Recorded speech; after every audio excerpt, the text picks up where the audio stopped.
ang manok ni San Pedro, naugis ang balahibo. Ang manok ni San Pedro, pustahin kay sigurado.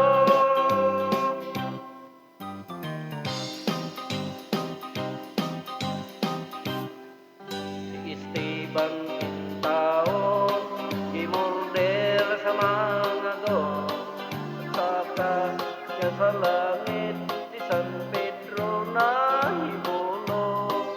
Kay wala pa sa panahon, gipabalik ipay siyang return. May manok pang gipabalon si San Pedro nga bungoton, nahiban just kalibutan ang tugarong nga Esteban. May dalang nga hiniktan nga ugis kahibulungan, dito sa pulangan di ugis gikain tapang. Ibulong di one by one, mga kontraway daganan. Ang manok ni San Pedro, nga ugis ang balahibo. Ang manok ni San Pedro, pustahin kay sigurado.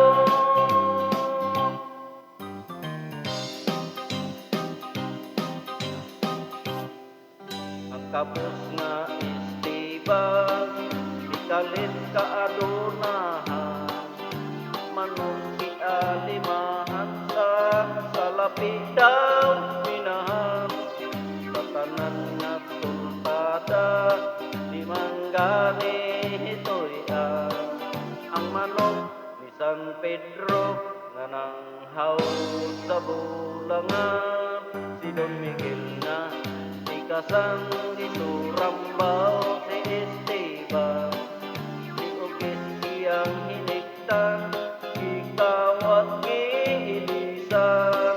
Si ugis na nakamapnon, bigapig lang gihapon, nitibang nga iyang agalong, si Don Miguel gipurdoy mo. Ang manok ni San Pedro, nga ugis ang balahibo. Ang manok ni San Pedro, pustahin kay sigurado. Ni San Pedro, nga ugis ang balahibo. Ang manok ni San Pedro, pustahin kay sigurado.